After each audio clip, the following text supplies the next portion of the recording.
How do you create a smart contract and application that securely holds and releases USDC in a gig economy deal? Welcome back to Stablecoin 101, a series by Circle where we break down the foundations of stablecoins and how they are powering the new internet financial system. My name is Blessing and I work on Circle's developer relations team. In the previous video, we talked about the transformative power of using smart contracts and USDC in the real world. In this video, we're going to explore the smart contract code that makes this escrow work. So for all the coding nerds out there, this video is for you. So let's get right in. First, since we are building our smart contract on the Ethereum network, we're going to use a programming language called Solidity. Don't worry if you are newer to Solidity or integrating stablecoins. We'll break down each step along the way. As we touched upon in the last video at a high level, this contract, which we call the escrow with agent contract, sets up three roles. First, the depositor, who is the employer who funds the escrow. Second, the beneficiary, who is the freelancer who will be paid. And then an agent, the trusted party or AI that can approve or reject the outcome. This also uses an ERC20 token interface for USDC, meaning that the contract can hold and transfer USDC tokens by calling functions on USDC's token contract.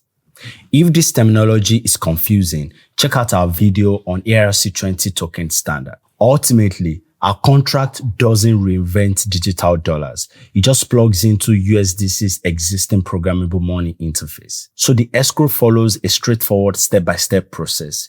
It starts with open, moves to locked once the funds are deposited, and finishes at closed when the funds are either released or returned. Initially, it's open, waiting for the deposit. Once the USDC is deposited, it moves to locked, and this is where funds are held. And after a release or revert, it ends in closed. These stages prevent misuse. For example, you can't release funds before they are deposited because the contract won't be in the correct stage for that to happen. They also ensure the security and integrity of your funds. Now let's look at the core function in escrow with agent Solidity file and what each of these functions does. First, the deposit function.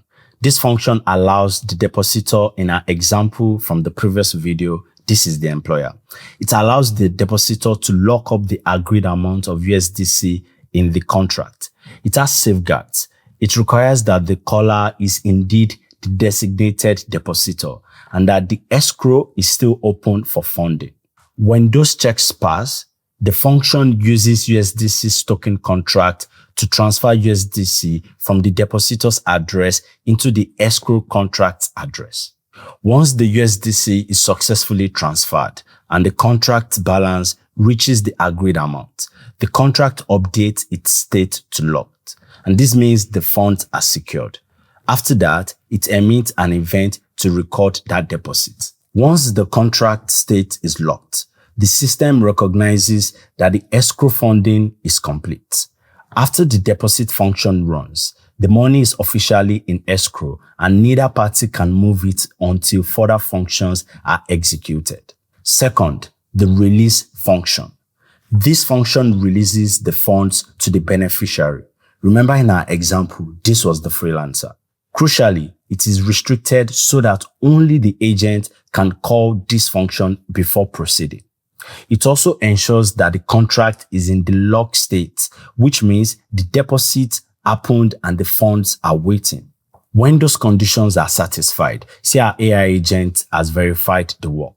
The contract executes a transfer of the USDC from itself to the beneficiary's address. Because USDC is on-chain, this happens immediately to the freelancer's wallet. The contract then marks itself closed and emits a couple of events to log that the funds were released and the stage changed. So in a UI or a log, we'd see an event indicating the payment amount and the escrow is complete. The release function is what makes the happy part payout happen in a trustless way.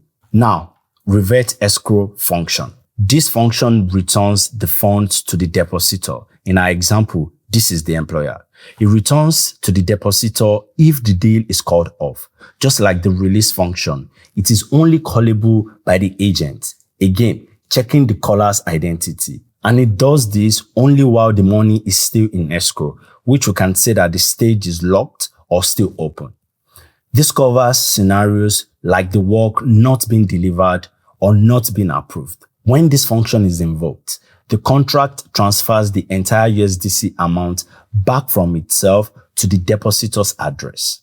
After refunding it, it updates the state to closed and emits an event noting that the escrow was reverted and closed. Essentially, the revert escrow function is the escape hatch to make the employer whole again if things doesn't go as planned. And all these were handled through the smart contract rules. There's no need for lengthy dispute if the agent decides a refund is warranted. One blockchain transaction executes the reversal transparently and nearly instantaneously.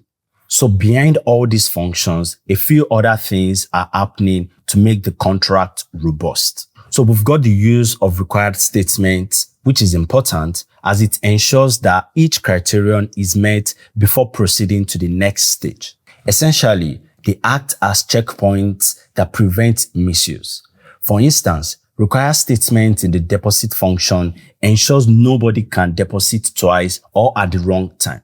The agent only checks on the release function and revert escrow function to ensure that neither the freelancer nor the employer can prematurely claim the money. Only the neutral agent has that power. And because USDC is an ERC20 token, the contract interacts with it using the standard functions like transfer from and transfer. This shows the beauty of stablecoin integration.